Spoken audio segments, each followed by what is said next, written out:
What's up? It's Imran and you're watching Imran Plus. Welcome back if you're a returning subscriber. If you're new here, thank you so much for joining. While you're here, make sure you click that subscribe button so you don't miss any upcoming videos and so you get us to 100 subscribers.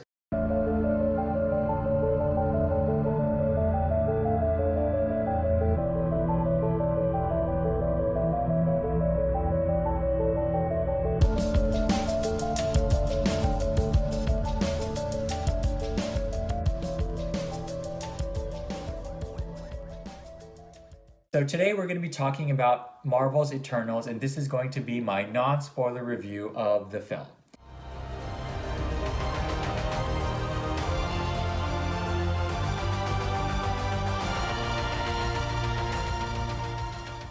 Of course, we can't talk about the film without addressing the not-so-secret elephant in the room, and that is this film's Rotten Tomatoes score.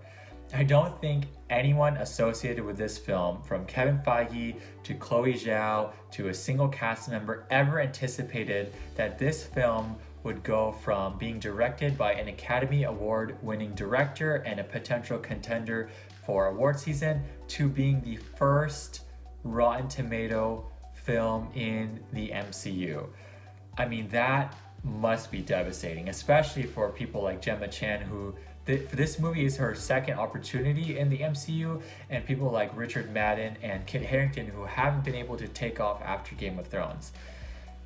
I feel so sad for them, but I don't think that this is the end, and I think that there's hope, which we will talk about the end of this video. Now, what are my thoughts on the Rotten Tomatoes score? Do I think that this is a bad film? No. Is the Rotten Tomatoes score reflective of the film? No. But there are some issues with this movie. This film is not the best Marvel film out there, I will admit that. It is not strong enough on action nor intellectualism, and so I don't think there's a strong push for it, like in terms of the box office, and then there's not a strong push for it in terms of awards. But it is not a bad movie. I don't think it is a bad movie by any means. I mean, I was interested and engaged throughout the film. There are some very interesting concepts in the movie, and it is an interesting movie. And I think that is the best way to describe it. It is interesting.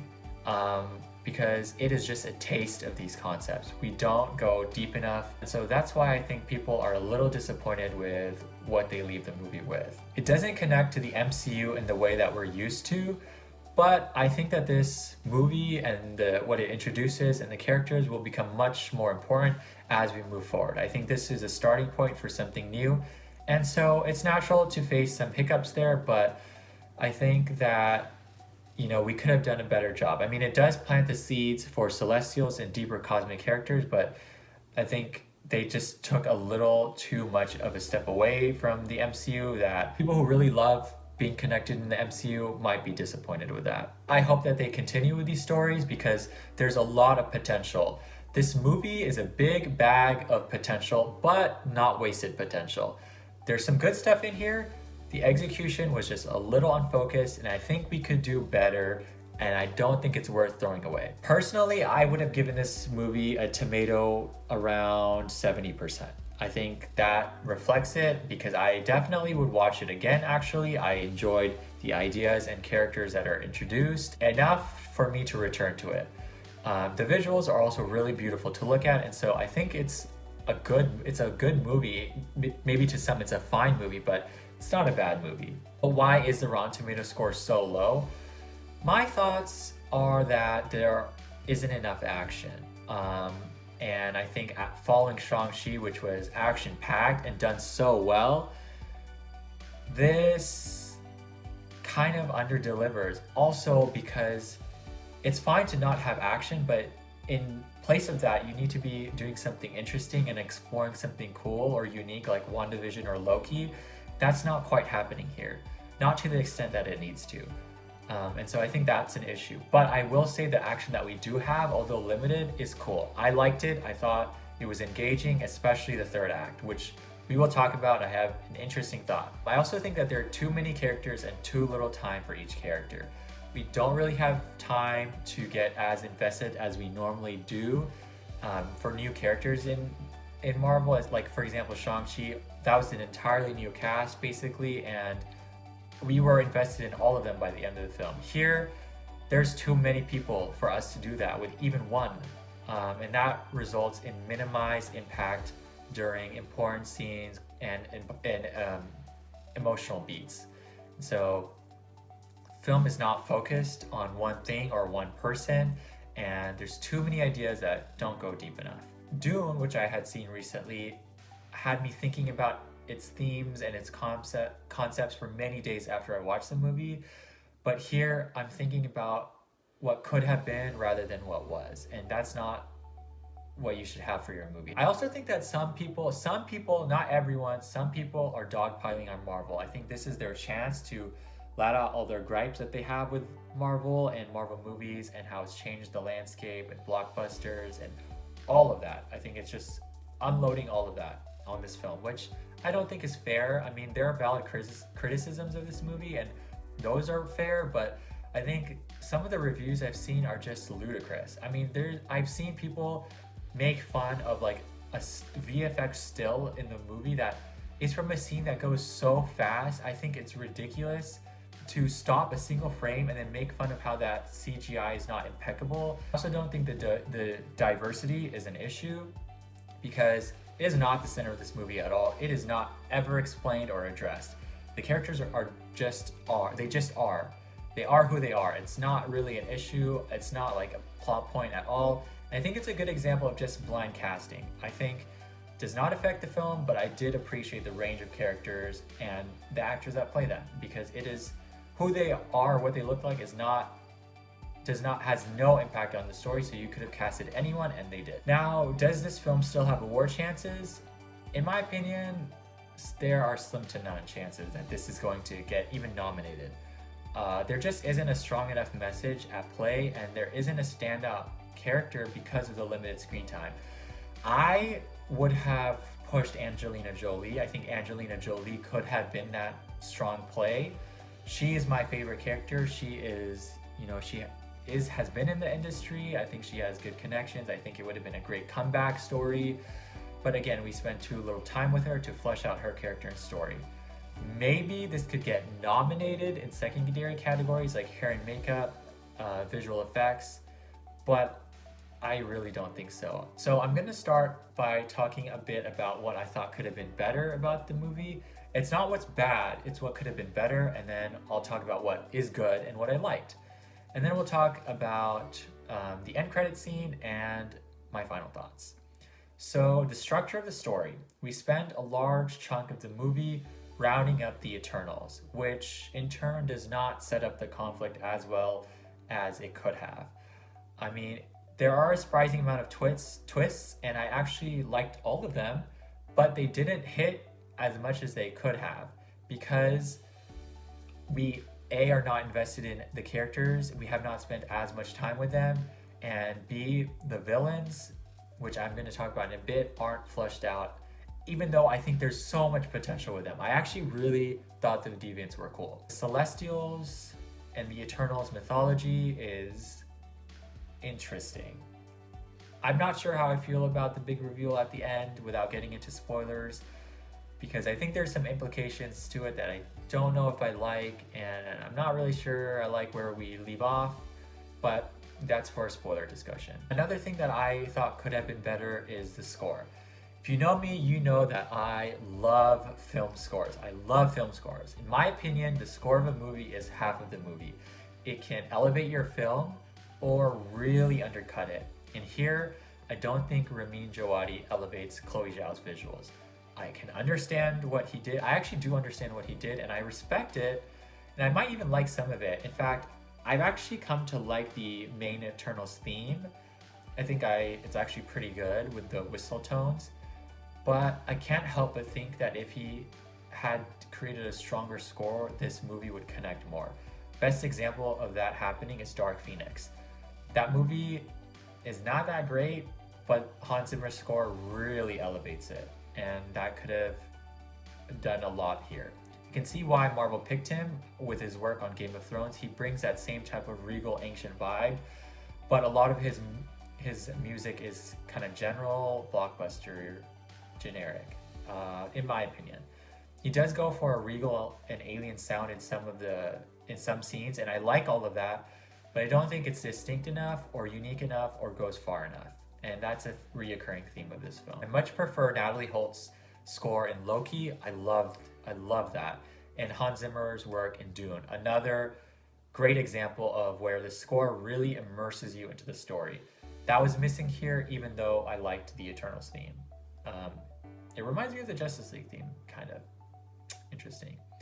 Speaking of the Justice League in DC, Chloe Zhao's direction. She has stated that she was inspired by Zack Snyder and Man of Steel, and that is reflected throughout this movie. So much so that I think she would have made a stronger DC film or a stronger film at Warner Brothers, because I don't think she can go far enough with Disney. I think that this story could have been darker, which would have made it more compelling, because at the heart of it, it's a deconstruction of heroes and the mythology of heroes. And I find that truly fascinating. It's why I love Zack Snyder's Justice League that came out this year, and why I think that this movie is good. I like those themes, and I think there's a lot to play with there. But anyway, Chloe Zhao is a good director, and she has a good story.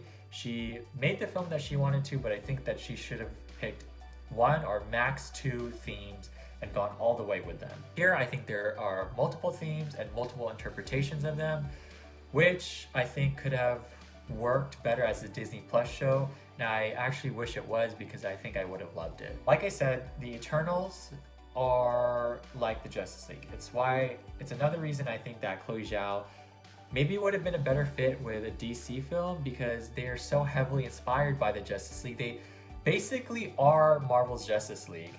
I mean, there are so many notes and themes and like visuals that I thought were inspired by the animated Justice League show. I just think of that Justice League iconic animated show poster and the use of the sun and lighting in this film, and I think that it's a good match. I think it's another reason why it pulls away from the MCU. They feel like DC characters and align more with Zack Snyder's depiction of these heroes as advanced beings or gods among mortals and humans.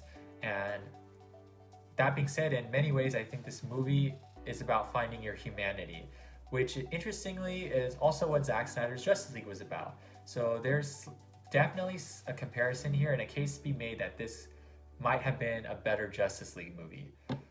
In fact, I think it would have been a better Justice League movie. Going back to the Deviants, without much spoilers, like I said, think the Deviants actually have some really fascinating developments. Really fascinating.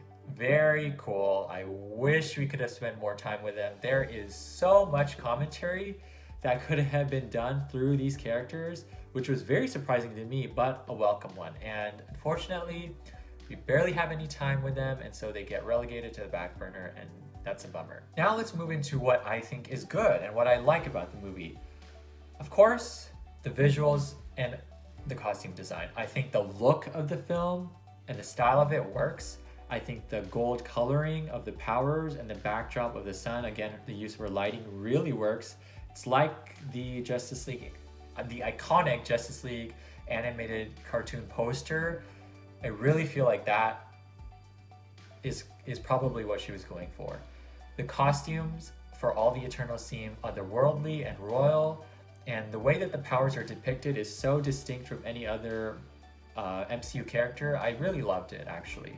They feel different, but I think that they could work really well with the cosmic aspects of the MCU that have been set up in the Guardians movies. Like, I could see them interacting with Adam Warlock or the Guardians or other Celestials like Ego. I like that. Powers are awesome. Makari, Gilgamesh, Thena, Icarus, and Kingo have the coolest power set and have the powers that are most well depicted. And I think we get to see the most of them. I especially loved Makari's speed. So cool. Very much the Flash. Very much the Flash.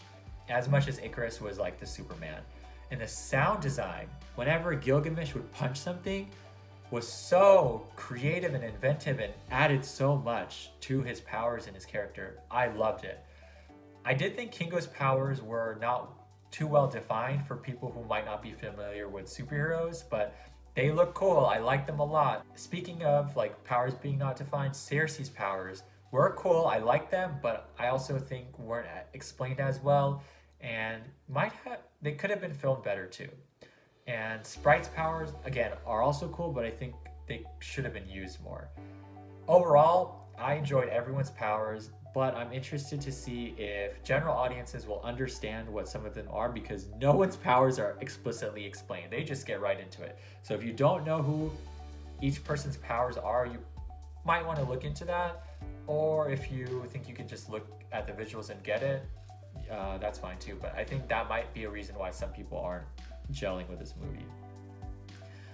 Without going into spoilers, there are some really cool references to mythology and ancient history sprinkled throughout the movie. And I also think that some of the shots reference famous paintings and religious motifs.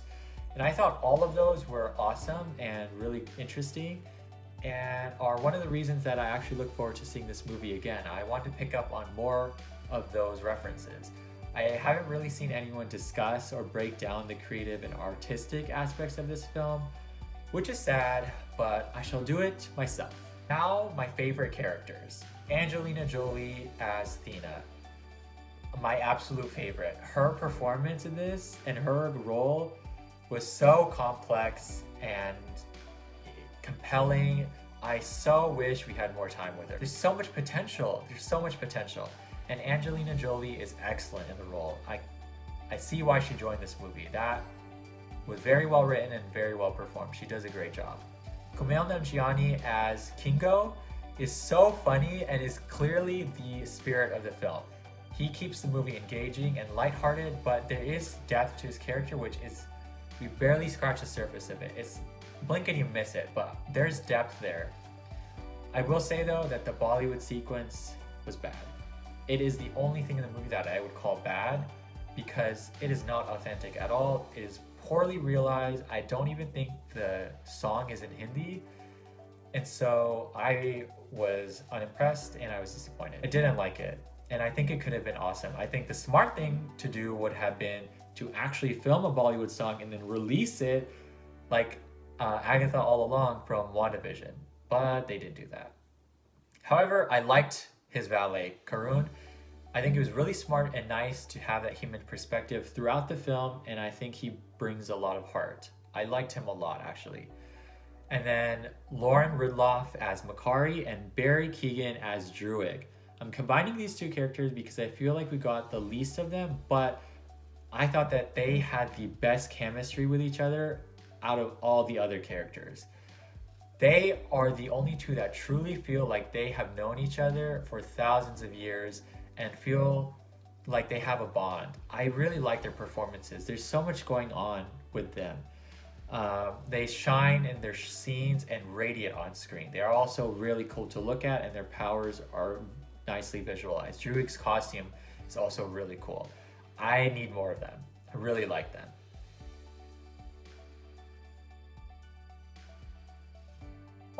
I forgot to mention that Fastos, Brian Tyree Henry's Fastos is also a really good character. And his storyline I think was done well. Every other cast member does a stellar job and I would like to see all of them return. These were just my favorites, but I have no complaints with the cast at all. And then really quickly, the end credit scene. This movie and Shang-Chi have two of the best end credits of all the Marvel movies, in my opinion. And that's all I'll say. If you can, avoid spoilers because I like them. I like both of them, particularly the second one. So my final thoughts. Overall, I definitely enjoyed this movie, and I think the more I talk about it, the more I actually liked it. And I think there are fascinating elements and striking visuals in it, so I would recommend that you watch it, especially if you're a Marvel fan, and I would check it out in theaters, in fact. But I would go in with adjusted expectations. It's not an epic, even though it could have been and probably should have been with a Disney Plus show. But the cast is so good, Kumail Nanjiani is so funny, and the action in the third act is so cool, like Justice League in action. I think it's worth it. I think it's worth you checking it out because I think there's some cool elements, lots of great potential. Yeah, sure, some of it is not as well realized as it could have been, but I think it was enjoyable and a great break between Shang-Chi and then Spider-Man. So if you think about it that way, I think it's a fun time. So those are my thoughts on Eternals. Let me know what you thought. Let me know if you'd like to have a spoiler discussion. I'd love to talk a little bit more about the details and that end credit scene and the last act of the film. That final scene, I really want to talk about it. I want to know what you thought. Let me know what you think of the film if you've seen it yet. If you haven't seen it yet, will you go see it in the second weekend? And if so, are you excited about it, or are you just going to go and kind of hate watch it? Please don't. It's not a bad movie. What are you excited for? What did you like about this film? What did you not like? Let me know. Thank you so much for watching. I hope you had a great time. More videos coming soon, but in the meantime, make sure you like this video and subscribe so we can get to 100 subscribers. Make sure you click the bell icon so you don't miss any videos, and I'll see you in the next one. Bye.